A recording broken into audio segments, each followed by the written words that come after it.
अस्सलाम वालेकुम, hope you are doing well. आज यहाँ पर K2 physics simple harmonic motion का क्वेश्चन है 2016 वेरिएंट 42 अक्टूबर नवंबर। स्टार्ट करते हैं question. Mass hang vertically from a fix point by mean of a spring, the mass is displaced vertically and then release, the subsequent oscillation of the mass a simple harmonic motion. मतलब इसने spring को मास से attach किया है और spring को जो है वो हम वर्टिकली डिस्प्लेस कर रहे हैं, फिर रिलीज कर रहे हैं और एक तरीके से इसकी ऑसिलेशन हो रही है सिंपल हार्मोनिक मोशन के अंदर। हमें उस ग्राफ दिया हुआ है, एक तरीके से उस ऑसिलेशन की जर्नी बताई हुई है, किस तरीके से ऑसिलेशन की जर्नी चल रही है। पहला पार्ट ये बोल रहा है कि state to values at T eight which mass is moving downward with maximum speed. मतलब मैक्सिमम स्पीड की बात कर रहा है, मैक्सिमम स्पीड की बात कर रहा है। और मैक्सिमम स्पीड हमने कहा था कि मैक्सिमम स्पीड तब होगी जब हमारा डिस्प्लेसमेंट जो होगा वो जीरो के बराबर होगा। तो हम मैक्सिमम स्पीड कह सकते हैं कि मैक्सिमम स्पीड तब होती है जब डिस्प्लेसमेंट हमारा जीरो होता है। ये काइनेमैटिक्स एस काइनेमैटिक्स के अंदर पढ़ा था, ये बात समझी थी। और लेकिन और डिस्प्लेसमेंट जब जीरो हो गया ना, तो इसका मतलब ये है कि इक्विलिब्रियम पोजीशन में आ गई। ठीक है, इक्विलिब्रियम पोजीशन में आ गई। और इक्विलिब्रियम पोजीशन का मतलब ये है कि वो मीन पोजीशन भी हम कह रहे थे इक्विलिब्रियम पोजीशन को, इक्विलिब्रियम पोजीशन जो है उसको हम मीन पोजीशन भी कह सकते हैं। ठीक है, अब मीन हम किस तरीके से निकालते थे? मीन हमारे पास तरीका ये होता है, यहाँ पे अगर हम मीन मीन निकालें इस ग्राफ का, तो highest point plus lowest point divide by 2, हम ऐसे जो है मीन निकालेंगे। और मीन निकालने का मतलब हाईएस्ट पॉइंट यहाँ पर क्या 18 है, ग्राफ पर देखें हाईएस्ट पॉइंट 18 है और लोएस्ट पॉइंट 12 है। तो हमने 18 प्लस 12 डिवाइड बाय 2 किया तो आंसर आ रहा है हमारे पास 15। मतलब हमें एक तरीके से कहने का मकसद ये है कि यहाँ पर हम 15 पर जो है ना, 15 पर हम यहाँ पर क्या करेंगे, एक लाइन बनाएंगे और उस लाइन से हम जो है फिर बाद में अपनी टाइम की वैल्यू निकालेंगे। ठीक है, तो हमने जो है ना 15 पर एक लाइन बनाई। ठीक है, क्योंकि देखो हमें एक मीन चाहिए ताकि हमें पता भी चल सके, क्योंकि आगे वाले पार्ट में हमें एम्पलीट्यूड की जरूरत होगी। तो हमें कैसे पता चलेगा कि इसका एम्पलीट्यूड क्या है जब तक हमारे पास एक मीन लाइन ना हो जो पूरी वेव को हाफ में डिवाइड कर सके। अच्छा, अब इस पहले पार्ट में वो बोल रहा है कि हमें टाइम की वैल्यू चाहिए सेम जब मैक्सिमम स्पीड हो। मैक्सिमम स्पीड का मतलब हमें 15 पर चाहिए, क्योंकि 15 जो हमारा मीन डिस्टेंस है। मतलब मीन डिस्टेंस नहीं कह सकते आप, क्योंकि डिस्टेंस तो हमें जीरो चाहिए। तो जीरो के लिए हमें एक मीन पॉइंट चाहिए जहां पर डिस्टेंस जीरो हो सकता है। मतलब उस पॉइंट पे वेलोसिटी या इस पर हमारी स्पीड मैक्सिमम हो सकती है। और दूसरी बात यह है कि अगर हम 15 को रख के पॉइंट ढूंढे तो एक पॉइंट हमारे पास ये आ रहा है, एक पॉइंट ये आ रहा है, एक पॉइंट ये आ रहा है और एक पॉइंट ये आ रहा है। अब हमें इसकी कॉरस्पॉन्डिंग टाइम निकालना है। वैल्यू तो हमें दो चाहिए टाइम की, लेकिन हमें कौन सा टाइम चाहिए? मतलब एक ये वाला टाइम निकालेंगे या ये वाला, पहला दूसरा, पहला वाला पॉइंट से हम टाइम निकालेंगे, दूसरे वाले से, तीसरे वाले से या चौथे वाले से? तो हम निकालेंगे सेकंड और फोर्थ से।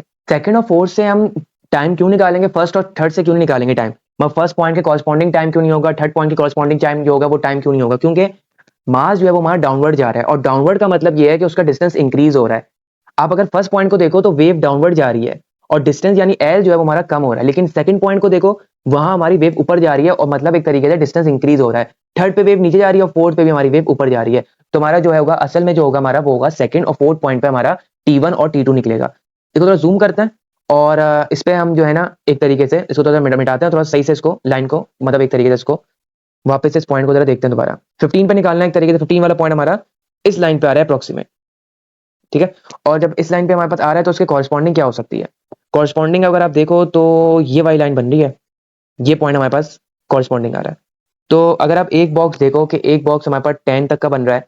ठीक है, और अगर हम ये बीच का डिस्टेंस हमारे पास कितना है 0.1 है, और 0.1 को अगर आप 10 से डिवाइड करोगे तो आपको पता चलेगा कि आपके पास एक बॉक्स कितने का है। एक बॉक्स जो है वो हमारा 0.01 का है। तो अप्रोक्सीमेट ये एक बॉक्स कवर कर रहा है, ये दूसरा बॉक्स कवर हो गया और ये 2.5 बॉक्स कवर कर रहा है। और 2.5 से मल्टीप्लाई किया प्लस 0.2 किया तो हमारे पास आंसर आ रहा है 0.225। मतलब पहला T1 जो हमारे पास आ रहा है, T1 जो हमारे पास आ रहा है वो आ रहा है 0.025, 0.225 हमारा पहला टाइम आ गया।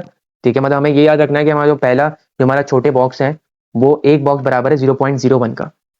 अच्छा, अब हम टाइम टू निकालते हैं। टाइम टू निकलेगा हमारे फोर्थ से, इससे निकलेगा। और ये अप्रोक्सीमेट जो है इसको रख करके दोबारा बनाते हैं इस पॉइंट को।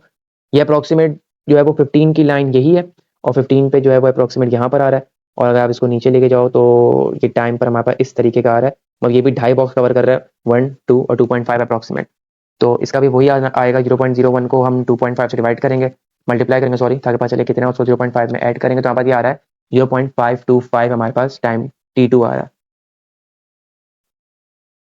0.525। ठीक है, तो ये हमारे पास जो है ये वैल्यूज निकली हैं टाइम 1 और टाइम 2 की, T1 और T2 की। बाकी क्वेश्चन में इतना कोई प्रॉब्लम नहीं होनी चाहिए, क्योंकि अब जो है हमारे पास सिंपल सा क्वेश्चन है, ओमेगा निकालना है। और ओमेगा का फॉर्मूला पता है कि ये होता है 2 pi upon T, 2 pi upon time period. और 2 पाई हमें दिया हुआ है, इसका हमें टाइम पीरियड चाहिए और टाइम पीरियड जो है वो उसका हम ग्राफ से निकालेंगे कि भाई इसका टाइम पीरियड कितना आना चाहिए। अच्छा, अगर मैं इस ग्राफ को देखूँ कि इसका टाइम पीरियड कितना आना चाहिए, तो देखते हैं अभी यहाँ से वेव स्टार्ट है। आपके कन्वीनियंट के लिए अगर हम ये वाला पॉइंट ले लें, चलो ये वाला पॉइंट लेते हैं, जीरो से ले लेते हैं, जीरो से, ताकि पता चले। ये वाला पॉइंट लेते हैं, एक ये वाला पॉइंट हमारे पास आ गया और ये वाला पॉइंट आ गया। और इसका अगर टाइम पीरियड अगर आप निकालो तो क्या आ सकता है इसका टाइम पीरियड, इसका आ रहा है 0.3 सेकंड आ रहा है इसका टाइम पीरियड। तो हमें पता चलेगा कि इसका टाइम पीरियड जो है वो हमारा 0.3 है। तो ओमेगा 2 पाई डिवाइड बाई 0.3, तो हमारी जो ओमेगा क्या आ रही है 20.9 रेडियन पर सेकंड। ये चीज़ देखने के हर चीज़ सेकंड के अंदर है और टाइम भी हमारा 0.3 सेकंड्स के अंदर है।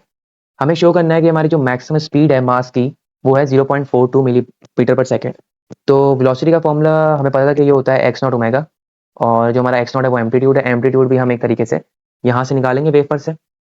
अब एम्पलीट्यूड किस तरीके से निकालोगे आप लोग, एम्पलीट्यूड निकालने का तरीका ये है हमारे पास कि देखो हमने 15 पे लाइन बनाई क्योंकि हमारी एक मीन पॉइंट था ये, और 15 पे लाइन बनाई। 15 पे लाइन बनाने के बाद ये जो पूरा हिस्सा है ये, और यहाँ से लेकर यहाँ तक ये पूरा एक एम्पलीट्यूड है, ठीक है। तो हमने कहा 15 को 17 से माइनस करेंगे तो हमारे पास कितना आ जाएगा, 2 आ जाएगा।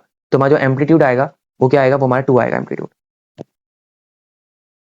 तो देखो वेलोसिटी हमने यहाँ रखी। अब देखो 2 जो हमारी सेंटीमीटर में था 2, तो हमने 2 को मल्टीप्लाई बाय 10⁻⁻2 किया, और ओमेगा हमने निकाल लिया, तो हमारी 20.9 हमारी ओमेगा थी। और हमारी जो मैक्सिमम स्पीड आएगी वो आएगी 0.42 मीटर पर सेकेंड, ms-1। अब जो है पार्ट बी देखते हैं, और पार्ट बी जो है वो बोल रहा है कि वेलोसिटी और डिस्प्लेसमेंट का हमें ग्राफ बनाना है। वेलोसिटी और डिस्प्लेसमेंट ग्राफ हमने ये देखा था कि वो हमेशा सर्कल बनता है। जहाँ वेलोसिटी मैक्सिमम होगी वहाँ डिस्टेंस डिस्प्लेसमेंट जीरो होगा, और जहाँ डिस्प्लेसमेंट मैक्सिमम होगी वहाँ वेलोसिटी जीरो होगी। तो हमारी वेलोसिटी आ रही थी 0.42, और अगर आप इसको बॉक्स को देखो तो ये 5 बॉक्स में एक बड़ा बॉक्स है, मतलब हर बॉक्स छोटा बॉक्स जो है वो 0.02 का है, और 0.42 हमें चाहिए तो वो ये इस यहाँ पर आएगा, यहाँ पर, ठीक है। और अगर आप यहाँ पर भी नेगेटिव साइड पर ही मार्क कर दो आप 0.42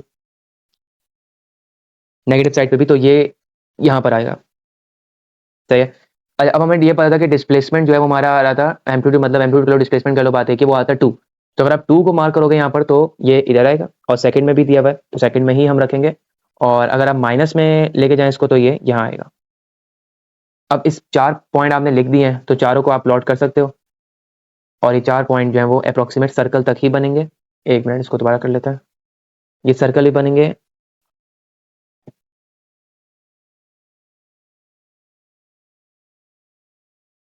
ये आखिरी लाइन थोड़ी खराब बनी है, सही। तो इस टाइप का जो हमारा ग्राफ बन रहा है, ठीक है, और ये क्वेश्चन यहाँ तक खत्म होता है।